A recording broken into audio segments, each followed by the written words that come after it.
Hey, Heather. Hey, Jen. What are you listening to this week?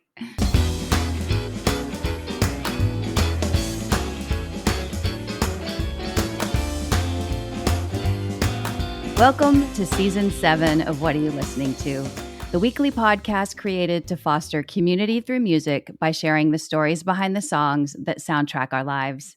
Some of the songs are old, some new, all good. I'm Jenn Tully, and this week I'm joined by my longtime friend and fellow Swiftie, Heather Garner. In case that didn't give it away, Heather is back on the show to talk with me about the album we've all had on repeat since Friday, Taylor Swift's The Life of a Showgirl. The album has been out for less than 36 hours at the time of recording, and already the lore drops and speculation are insane. So I brought Heather back to help me discern what is fact and what is no one cares. Throughout the course of the episode, Heather and I will discuss the album as a whole, but we will have 4 focus tracks that we'll dig into a little deeper. As always, 2 picks are mine and 2 picks are Heather's. Which songs do you think we're going to discuss? Tune into our conversation to find out. And in case our song picks are new to you, we'll publish a playlist with the episode so you don't miss a beat. With that, let's get started. Heather, I'm dying to talk to you about our girl Taylor. There is so much in this album. So we need to jump in so that we're not talking for 2 hours. We've got to jump in. We might be. So we might be. No, we got to try to. We got to see. We got to see what we can do. There's a lot. Well, let's jump in just in terms of like overall impressions. Like I said, we're recording on a Saturday morning. The episode will go live on Monday. So by the time it's hitting listeners' ears, the album will have been out for about 3 days. And already in a day and a half, there is so much out there about this album, as you expected, right? She's the #1 recording artist in the world right now. She's a global phenomenon. Like everybody knows who she is. So of course it's a hot topic, but man, oh man, I've never seen so much news about one particular piece of music in this short amount of time. How are you feeling about the album as a whole, just in general? Just like, I love it. I love it. Love it. And I've said that before, but I love it. Yeah. That is my hot take from the moment I heard it the first time. It was love. Yeah, which was at 11 p.m. Central Time on Thursday when we all stayed up past our bedtime. Bunch of old ladies stayed up past midnight to listen to that album. 100% stayed up. Yeah, and the next day, extremely. I'm still haven't recovered from staying. I got to have my 8 hours, and Taylor's worth it. I know it was worth it. And it continues to be. Like if I get in a car, if I'm in the kitchen, like our Sonos speakers all throughout the house are only playing Taylor currently. Like it's just the same thing. My impression was, my sweet spot with Taylor is kind of from like the 1989 album to Folklore, with Folklore being the pinnacle for me. Like Folklore is the end all, be all, the beginning, the end, all of it. So those albums are kind of my sweet spot. And it was interesting because she's producing with Max Martin and Shellback again on this one, who did some of her bigger tracks from Reputation from 1989. And then I'd say, that this is also the era that Jack Antonoff sort of enters the picture too. And so I was curious because I do love, Folklore is very squarely in the Jack Antonoff era camp. And so I was kind of nervous, like, am I going to like this one as much, going back to a Max Martin Shellback production, co-writing kind of style without Jack Antonoff? And the answer is yes. Yes. I love it too. I'm with you. I think that this album is so great. And, some of the criticism I've seen is like people will, I think Taylor Swift is stuck or there's nothing new here. I'm like, okay, then she's stuck at #1. Like stick me there, right? Like I'll stay stuck at the very top of my game. 100%. And this one for me is what I call a non-skipper. Like I just play it through. Felt that way with Folklore 1989. It's very that for me. And I'm listening through. There is not one that I'm like, I'll tolerate it. And then, and then later on I start skipping that particular one. This is not like that for me. It is 100% love all of them. Will not skip. Yeah, no, I'm with you. And I was, like I said, I was a little bit nervous going into it. Although I know whenever I had you on and we talked about Tortured Poets Department, that was something we did kind of share, though, that maybe it is time for her to step back from Jack Antonoff a little bit because it's been a long run with him. You know, he started with her on 1989, even though Max Martin and Shellback were there too. Like that's kind of where they were introed. And it was starting to sound a little bit like you could tell that he was there. He was almost like an invisible member of her band. 100%. Um, yeah, so I was glad. I know we were feeling it on Tortured Poets Department, so I really this one delivered in so many ways that I wasn't expecting. So I'm so glad. I'm glad we're on the same page. Yeah, I honestly didn't know what to expect, and I'll get into that a little bit when we talk about our song choices, but it wasn't this. I don't we'll talk about that later, but I did Yeah. not expect what we got, and it was a very good surprise. Yeah. Well, let's get into it then. Tell me, let's start with your like I mentioned in the intro, we've got we'll talk about the album as a whole for sure. I think we'll probably at some point hit on most every single track, but we did narrow it down to four that we felt like were, you know, our personal favorites or the four strongest tracks on the album. So let's just jump in. What was your first pick? What song did you bring first? The Fate of Ophelia. Mm, I just thought this was a genius choice to start out this album. And I think it set the tone for the whole album.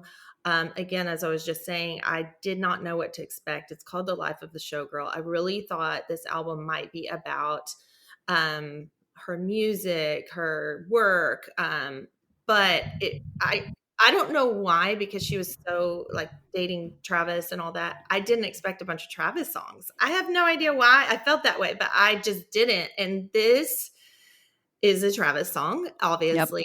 And I think she's in her happy era, and this just set the tone for the whole thing. It's what, I don't know, the young kids call a bop or a banger, you know. Yes.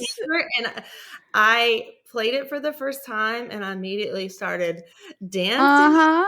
and I was singing the lyrics by the end of the song. It's catchy. My husband, who is not a Swiftie, was dancing and singing as well. We're in the bathroom getting ready in the morning, you know, or whatever. And he's Love like, it. yeah. So the first time he heard it, he's into it, which tells me a lot. And yeah, so I just love that that was the introduction to this album. Also, I connected with her feelings of, you know, being in this sad, dark place. As she says, it's drowning in her melancholy. You know, Yeah. I heard that, was like, I've felt that before. And this man, and it doesn't have to be a man, it could have been a friend or whatever, Right. comes in and rescues her from that melancholy. And I have felt that. I have been loved out of that place before by my Yeah. man, you know, like Yeah. and came in, it was the same, it was just the same story, and so that resonated with me. And I also think, you know, a lot of what people love about Taylor is she shares her personal feelings through her work. And you know, so we all feel like we know her personally, and this Yeah. is just another one of those songs. She's like sharing, hey, here I was, this man came in, here I am now, and this is what this album's about. Pretty much. I mean, you can go all Yes. ways with this album, but I felt like that was, I don't know, her telling us this, and just her being her real self is always so amazing. And yeah, we connect with that. So I think so too, and I'm with you. Like I'm happy with where this album landed, but it was different than what I thought it was going to be too. I thought it was going to be like a road album, like a ooh, city to city. It's hard work. I expected it to be a lot more like gritty, like Reputation-y, I think, yes, there should like biting be in there a Italian, little. There but is, it's happy. Like she's yeah. happy. Yep, I'm and I happy. think you're right. Same. I think that like I was saying, I think I put in one of my notes, like I think that Travis needs like some sort of like producing credit for this because so 100%. many of the songs are Travis songs. Yeah. And for anybody that's been living under a rock, when we say Travis, we're talking about Travis Kelsey, her Yes. boyfriend, the football player from the 49ers. I'm sorry, from the Chiefs. Oh my God. Can you imagine? They're going to have to edit that out or else I'm going to get For crucified. coffee.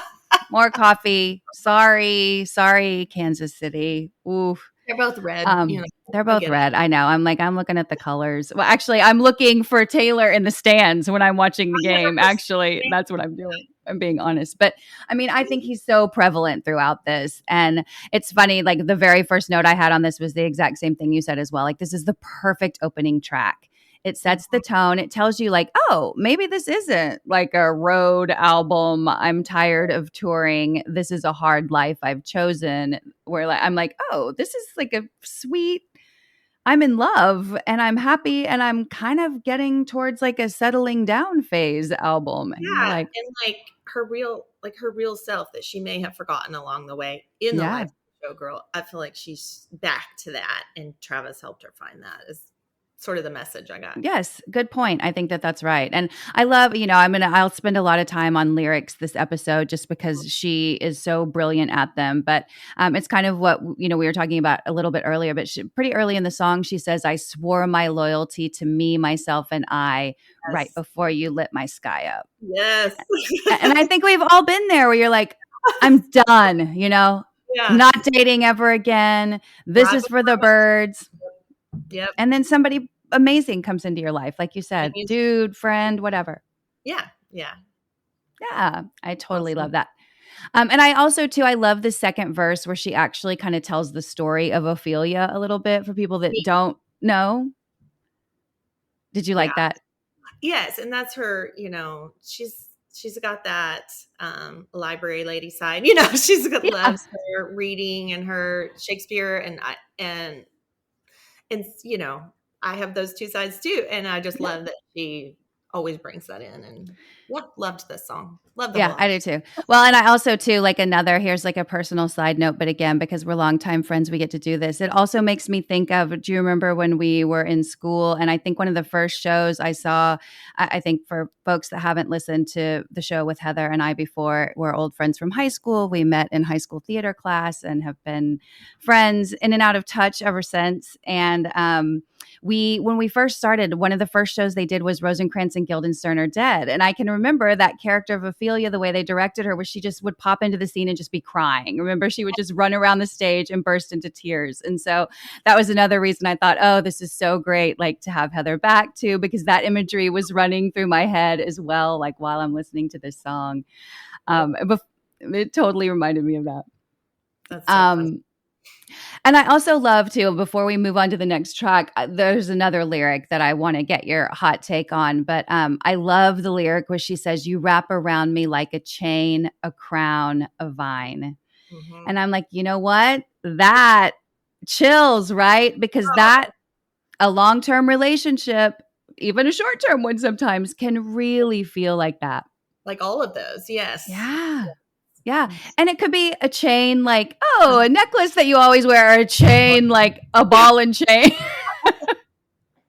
Yeah. But that's, not necessarily a bad thing. It's not. And sometimes you need to be tethered to the earth. 100%. Yeah. Right. Yeah.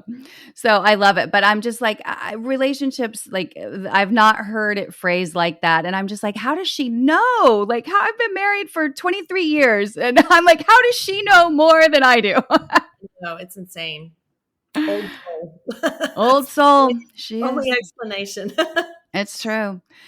It's true. Well, then, so that's Fate of Ophelia sort of opens the album and sets the tone. It's a great song. I'm so glad this is the opener. And then, not one of our focus tracks, but we transition into Elizabeth Taylor, which is, this is a no skip album for me too. So there's nothing I'm passing over. Elizabeth Taylor it was tough for me I almost put this one on my focus list because I really do love it. It's a good one. And I love that she has a great line in this one when she says, be my NY when Hollywood hates me. And I'm like, that's so perfect. It's so good.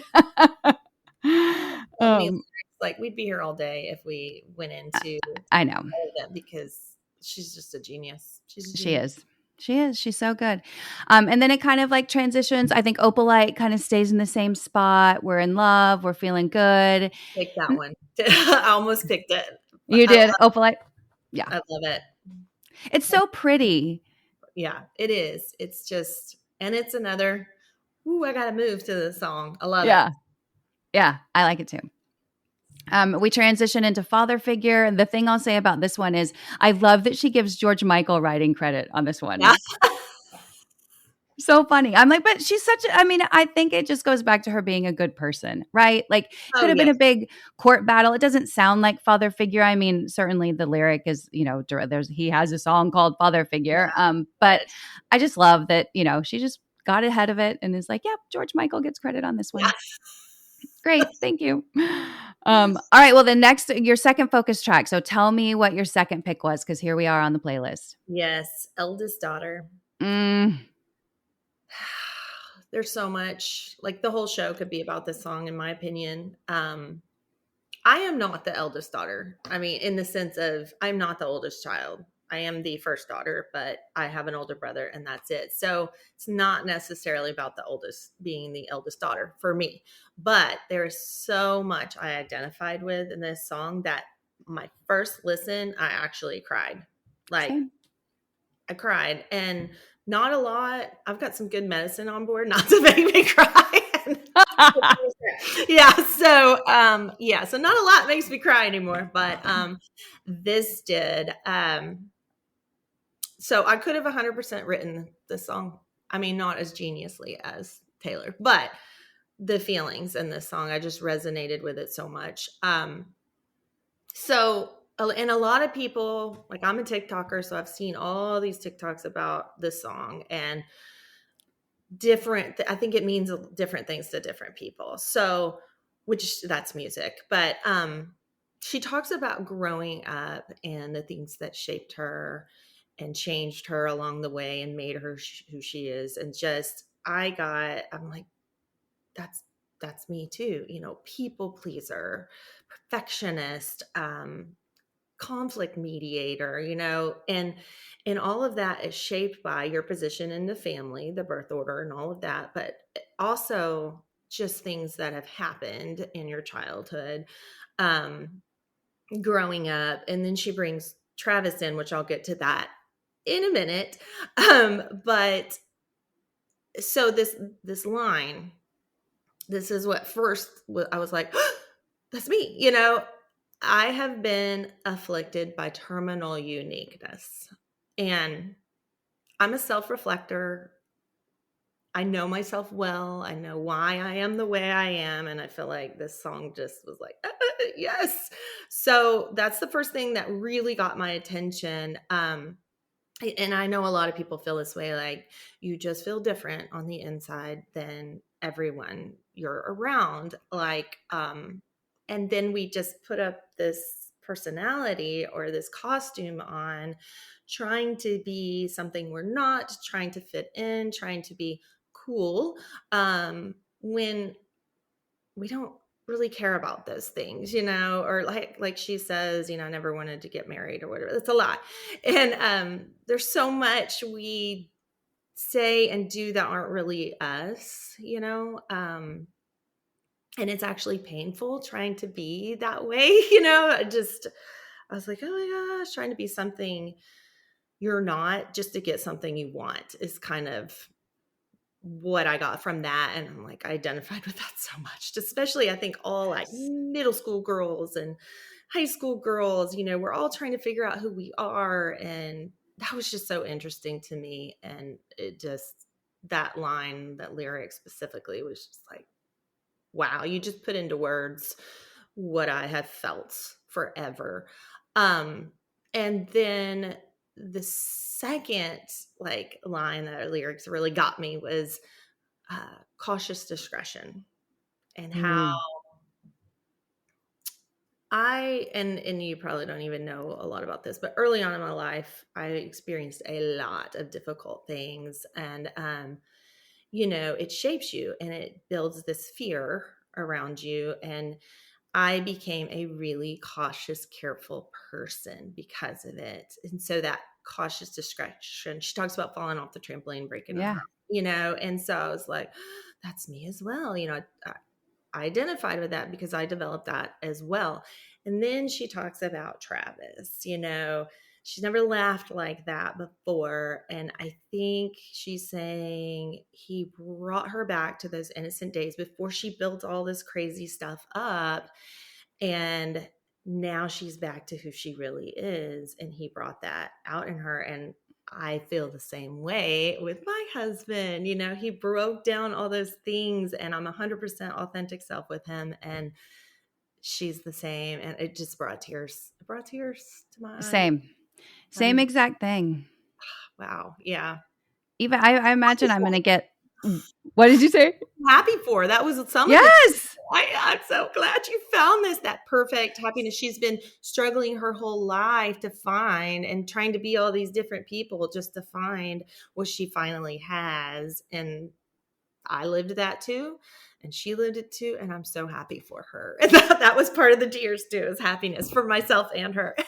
Yes, same exact thing. And I made the same. My very first note on this song is, if she's sitting at a piano, I'm crying. Like, that's typically how it goes.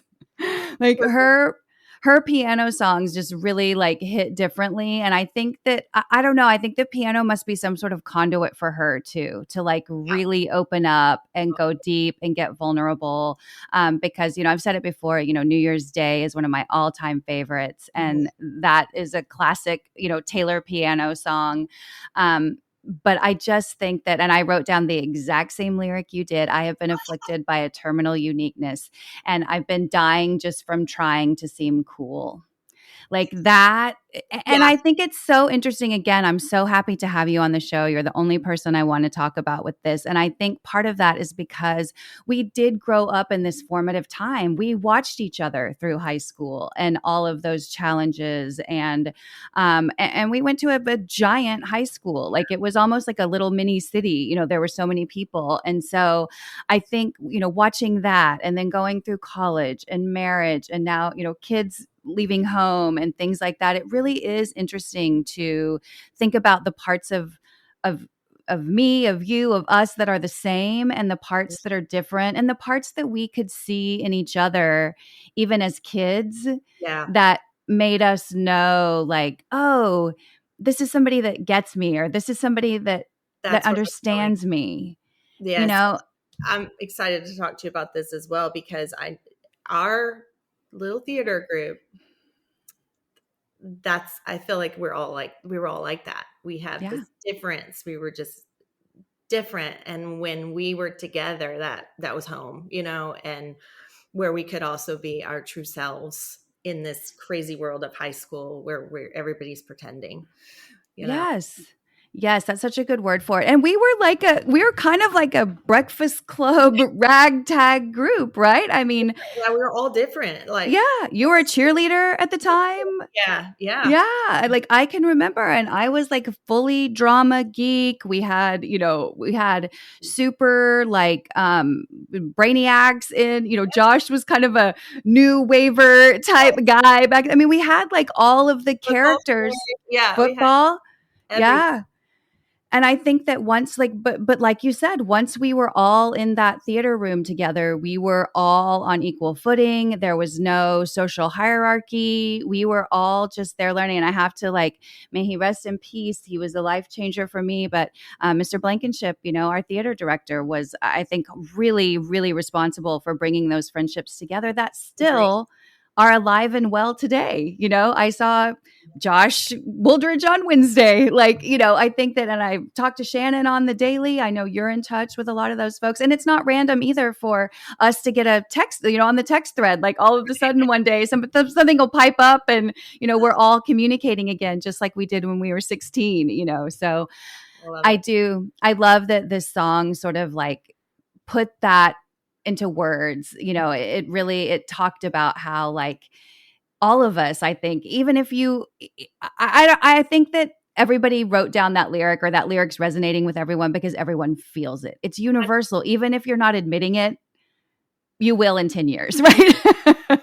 Yes. And I think that's so good for people to talk about that. And it lets people know that's normal. You know, it's normal to feel weird and different on the inside from the people I don't know. And then you find your people, and that's when that happiness comes. And I just love For it. sure. Me too. And I think, we talked about this a little bit. I have a lot of my daughter's a senior in high school. She'll be heading off to college. So we have a lot of friends that this was their first year with their kids out, and, they're trying to make new friends, find their way in college. And I was talking to my sister-in-law the other day, and we were like just chatting about it. And one of the hardest things to do is to sort of like fly your own flag high so that you bring the people that are into what you're into to you. And I think it's just engineered the wrong way, right? Like we're sort of taught to chase after what you want rather than be your authentic self, and what you Yeah. want is going to come to you.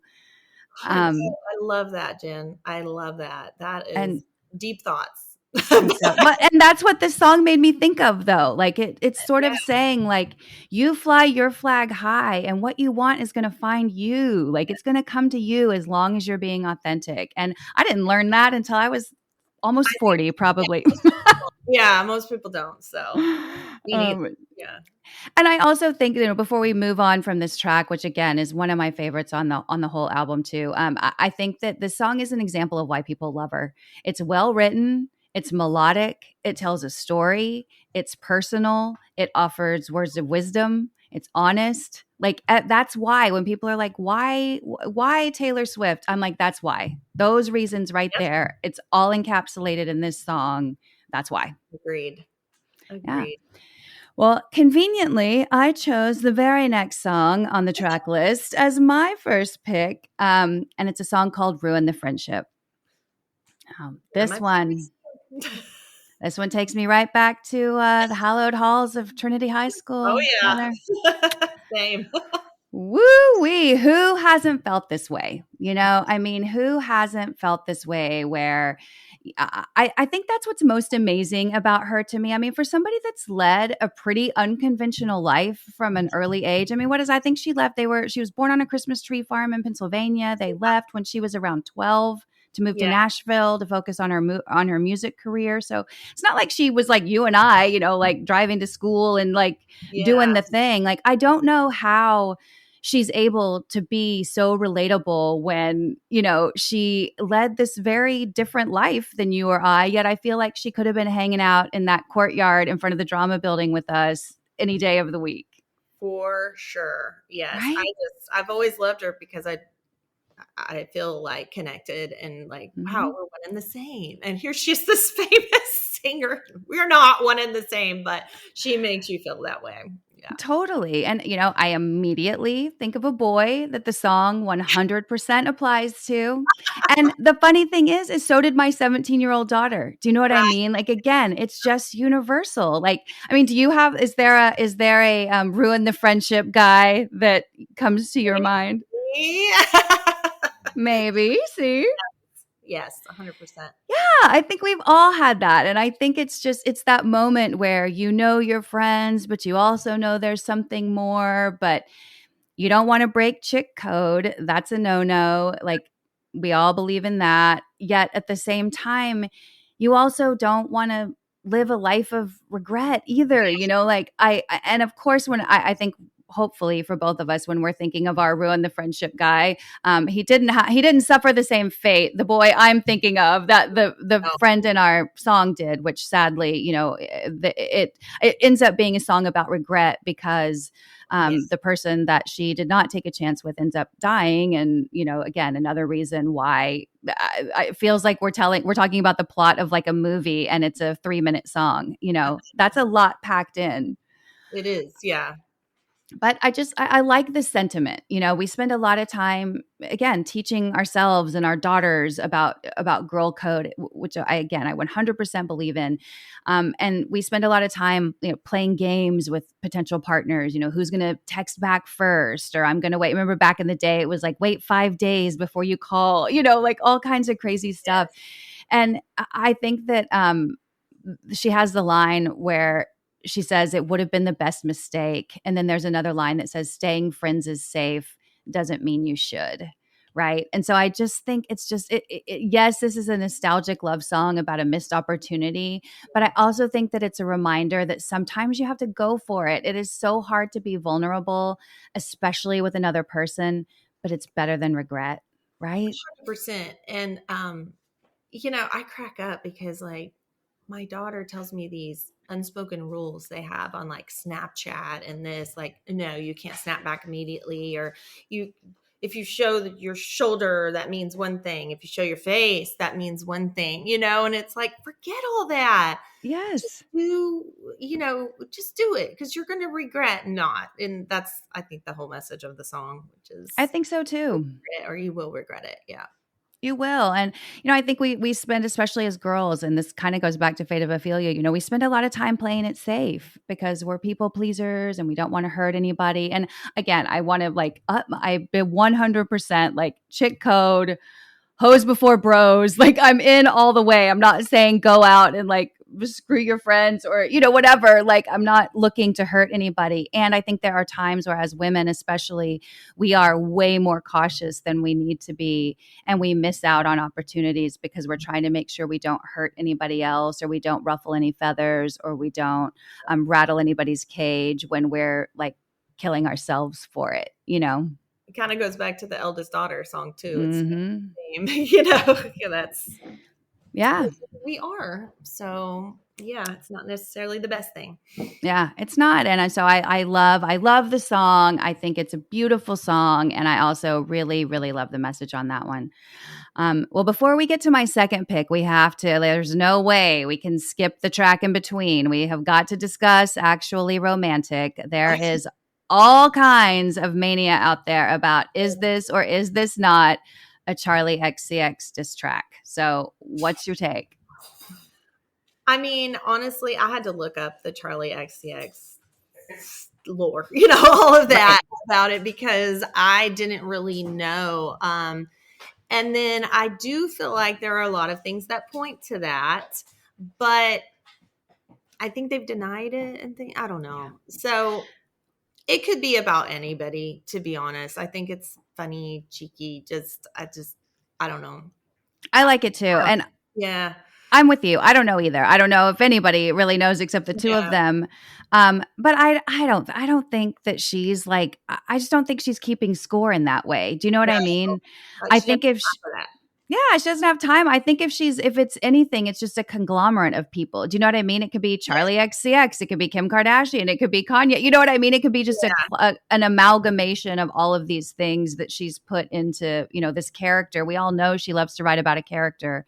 So I don't really think, like, I'm not buying into the Charlie XCX like diss track thing. Like I think it's just I mean, I love that people are getting so into it that they're trying to connect the dots, but and I think it would defeat the purpose of the song, right? Like the whole song is about like, it's so sweet that you're taking so much time to care about me. Like it's actually romantic that you spend so much energy on me, right? I've thought that before, Same. You must love me. Yeah. I know, like, wow. How long have I been living rent free in your head? Right. Yeah, it goes back to that line. Exactly. It's totally connected. But yeah, I do think a lot of times when we think it's about a certain person, I feel like she might do that a little bit on purpose. I don't know. But it's a conglomerate, like you were saying. That's my theory. But I think she likes that we think it's certain people. Yeah, well, and it's part of like it's part of why there have been, thousands of stories already written about this album that is 36 hours old. Like, it's because of things like this. But yeah, I think it's a good song. I think like the rest of the songs, don't skip it. But yes, we had to address and offer our hot take on whether or not it was a diss track. Well, that brings me to my second pick, which is the track Wish List. And again, if ever there was a Travis track on here, I think this one is one as well. It's upbeat. It's lyrically dense. Got a lot of words in this one. But it's very direct. It's very sweet. I love the line where she says, have a couple kids, have the whole block looking like you. Yes. And then of course too, like we tell the world to leave us the fuck alone and they do. I'm like, oh yeah, I know. That one hit my heart. That one, because Yeah. And she talks a lot about like, the downside of fame, but not as much as a lot, because I think she also realizes too, like what a privilege it is to lead the life that she leads. But I think you give up so many practical things that we don't think about, when she talks about like a basketball hoop in the driveway, like she's never going to be able to have like not in the sense that No. we were used to, right? If her kids are out front playing basketball, there's going to be a drone overhead trying to get footage. There's going to be, like Paparazzi everywhere. Yeah. like some of the simple things that we enjoy are just never going to be a reality for her. Mm-hmm. And I felt like that line really hit hard, because that's got to be hard. That's got to be, it makes me a little bit sad. Yeah, it is sad. And I don't Yeah. think, just listening to it on the surface, you're going to get that, but it is very sad. Yeah. She's just like, this is my wish list. Everybody's wishing for these crazy things, which she has a lot of that stuff. But Yeah. she just wants simple, and she'll Yeah. never have it. Yeah. Yeah. And that's the key, right? And she'll never have it. Like she's past that point. Even if she never released another song for the rest of her life, Yeah. which please, Lord, no. 13th album. Come on. 13. Right. 13's coming. You're right. You set me straight. But I just think that this one, like that, I think there's a lot more to this song, and I think that's why I chose it. Is that I feel like this one is really multi-layered. Like, yes, you've got the surface where it's kind of cute and catchy, and she's listing all the things, like you said, that people want, and then it's kind of on the back end, really deep, thinking about like her wish list being so simple and unachievable still. Mm-hmm. Yeah, it is sad. All right. Now we're going to, like I told you, we had to address actually romantic. We got to address this one. I'm sorry we have to do it. But the next track on the album is a song called Wood. So this is the one where I don't skip it. I like this song, so I don't skip it. I love the vibe of this song. Love it. It's just very, yeah. Totally. Where I run into issue is some of the lyrics are the innuendo is a little bit cringy for me. And I think it's because of what you mentioned earlier. Like we all feel like we know her, right? We all feel like she's a person. She's so vulnerable. She's so open. A lot of her songs, you feel like you're reading straight from her diary. So we feel like we know her, and we know Travis Kelce. And so I think I said this to you before we started recording. It almost feels like when you're listening to some of these lyrics that like you've walked in on your mom and dad having sex, right? Like, yeah. Like, I'm sure that Travis Love did open her thighs, and I don't. Yeah. I mean, am I an old lady, or like where do you land on this song? Like, how are you feeling? My first reaction was hysterical laughter. I thought, I love you, Taylor. That is hysterical that you put this on your album. Like, that was my first reaction. Then the cringy came in. Like the second listen, I was like, and like, but yeah. And then, but I just keep going back that is so funny to me. And also I think it shows how Travis may have changed her a little bit. Right. Like, I think before Travis, she may have never put something like that on an album, and that he's just so, hey, I don't know, too much. Yeah. And I don't know if you went back and looked at the podcast, the New Heights podcast, when she was listing the names of the song. His face when she talks about the song, when she says wood on there, he's just like I did not. Yeah, you got to go back and watch it. It was hysterical. But yeah, I don't know. I just think it's funny. I think it's funny that she did that. I think some people will be offended and just like, ew, that's so classless or whatever. That's not you, Taylor Swift or whatever. But it is like, oh my gosh, I don't want to know. I will never look at Travis Kelce the same again. I won't. And my eyes are going to go down every time and be like, no, look up. Yeah. Cause like, how can you not after that? But seriously. Also the whole redwood tree thing in there. He's built like a redwood tree. And I'm not talking about the other belt. He's just a big guy, And so I look at it that way too. He's just a big guy, but we know what she's talking about. We know. I just We think all know. hysterical. I'm like, it made me love her even more that she did something like that and put that on her album because it's funny. And it's a great song. Like it is a great song. But if you look and like really start listening, like all of us Swifties do, it's just like, oh, why did you do that? I know. Why did you need to do that? But I applaud her for it. I'm Now, just like, you know what? oh, girl. And I think your approach is the right one. Like, it's funny, right? Like, it's funny. Like, let her be funny. And how often, people are comparing it to like, Tears from Sabrina Carpenter, which also I think some people are like, oh, it's just gross. Like, I don't want to think about it. But how long have dudes been singing about, like all kinds of gross stuff with like the ladies? I'm like, you know what? If she wants to talk about it and she wants to have a real moment, like, go ahead. I am here for it. Yeah. And if if it makes me glance downward next time I see Travis Kelce. It's happening. It's going to happen probably forever now. Thanks to her.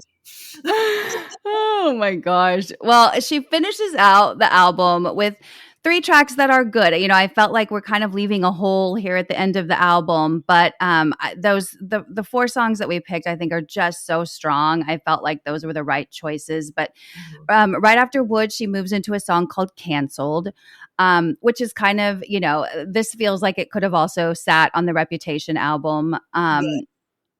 For sure, that era. But I also like that it's not so much about like cancel culture and how she feels about it. It's about like sort of that like attracts like, right? Like we can tell that we've all been canceled because of the scar. We all have the same scar, like, and I think that goes back to our earlier conversation about, flying your flag high and your people are going to come to you because you're being your authentic self. So you're going to attract those people that are like you. And that's kind of what canceled meant to me, is it felt like, find your people and those are your people. Doesn't matter if they're cool, if they're not, if people think they're weird, if they don't. Like, your people are your people, and you protect that with everything you've got. You will stand by them no matter what.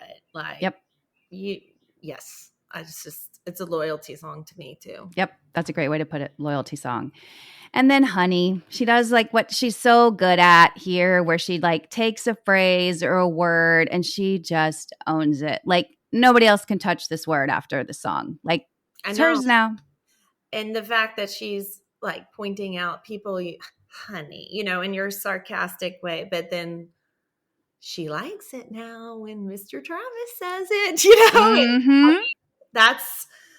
I'm kind of that way. My daughter's the same way. We don't like the lovey-dovey baby, and it just never feels authentic until the right person says it. Mm-hmm. And then you're like, oh, I like being called babe or whatever. When before it was like, cringe, and then, and I just love that there's a song out there now about that because I have felt that. Totally. Well, in the condescending ways that people use the word to, we live in the land of bless your heart, 100%. Yeah. And so I do love that she just really claims it and is like, yeah, go ahead, use it passive aggressively, like do what you will. But somebody's calling me honey and they mean it. Yeah, I love it. Well, and then we round out the album with the last track, the title track, The Life of a Showgirl, which is a duet with Sabrina Carpenter. So what did you think of this one? I feel like we do need to spend a second on it, even though it wasn't a focus track, just because it's the title track and it's the only duet that features. Yes. And I immediately loved it. It was another one I'm singing and dancing to. And then I got on TikTok and the comparisons to the Jonas Brothers cannot be denied. I don't know. Have you listened to both of them? I haven't listened to them back to back. I've seen the comparisons, but I haven't like listened right there. So it is really similar, you're thinking. It's the same. Like it is which at first I was like, what? Why did you do that? But Taylor does nothing without by it accident being intentional, so there's a reason. We don't know it yet. And then you start looking back, like which song is it? Well, it's Wish List. what song does that sound like to you? Glitch. Yeah. And there's, oh, now I can't think of which one it is. Sounds like Jackson 5. We talked about it. Yeah. It's Wood, right? Is it Wood? Yeah, it's Wood. I think it's Wood. Like Jackson 5. I mean, there's a lot. So I think there's some intentional things she did with having some of these songs, or maybe even all of them, I don't know, sound like inspiration from something else. But that one is just, Life of a Showgirl is blaringly, obviously, just like Cool from the Jonas Brothers. And I need to know why. There's a reason, and I need to know why. But I love the song. I like Sabrina Carpenter being on it. I think it was a great way to end the album, just like Fate of Ophelia was a great way to open this one. This is an amazing one to end the album with. I think so too. And I think she's brilliant at the way she tracks her albums. I think that's something that has kept her on top all these years. I think people don't think enough about, well, I mean, I guess I don't have any idea. That's a broad generalization, but I think she's a very intentional, like she is with all things, but I think specifically about how she tracks those albums. And I agree. This was the perfect Fate of Ophelia being the perfect opener. This is 100% the perfect closer. Yeah. I like Sabrina Carpenter too. I like what she's doing to push the boundaries. And if people find her lyrics gross or cringy or whatever, okay, turn it off. But I think it's great what she's doing. And I think it's, I also too love like the dynamic of whatever Sabrina Carpenter being like 4'10" and Taylor Swift being, 5'10". Like they look so cute when they're together. Jen. I'm 6 feet tall, so I feel that. That's another reason Taylor. She's close to my height. She's a tall girl. Well, of course, too, the big talk around town, it's ACL Festival weekend 1 here in Austin, and Sabrina Carpenter's the headliner tonight. So everyone is like on pins and needles. Is Taylor going to show up and sing this song with Sabrina? We're all hoping. But signs are kind of, I mean, I'm normally like, nah, but signs are pointing to yes. The Saturday 1-day passes sold out before anything else. Yeah.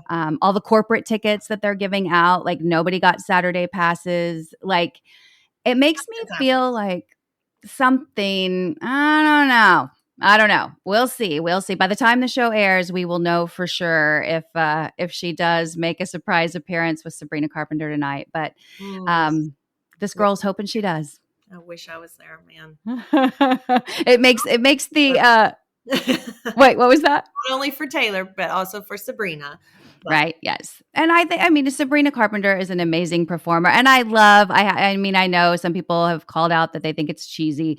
I love the way the song ends, where you hear her thanking the crowd and thanking the band and thanking Sabrina. Like, I'm assuming that was pulled from one of the stops of the Eras tour, but I love it. I feel like that too is like the perfect, like, mwah, like chef's kiss on the end of an amazing album. Agreed. Yeah. Yay. Well, Heather, thank you so much for joining me on the show again. You are my first call when it comes to talking Taylor. You and my niece, we like those are the people I was texting with on Thursday night into Friday morning. Well, listeners, we're dying to know what you think of the Life of a Showgirl. You can DM me on Instagram at JennJenn1020. That's JENNJENN1020, and let me know your thoughts. Did we choose the right 4 focus tracks? Would you have chosen different songs? What lore or amazing lyrics did we get right? What did we miss? Just slide on into my DMs and tell me what's up. I'm sure that there are lots of opinions out there, but I do love getting all the feedback, so thank you. And last request, please be sure to follow, download, and share this show. And if you love listening, drop us a review on Apple or Spotify. And I'll be back next week with an all-new episode. Until then, to stay informed on all things Super Awesome Mix and what are you listening to, be sure to follow us on Instagram at Super Awesome Mix. Thanks for listening, and please join me again next week to find your new favorite song.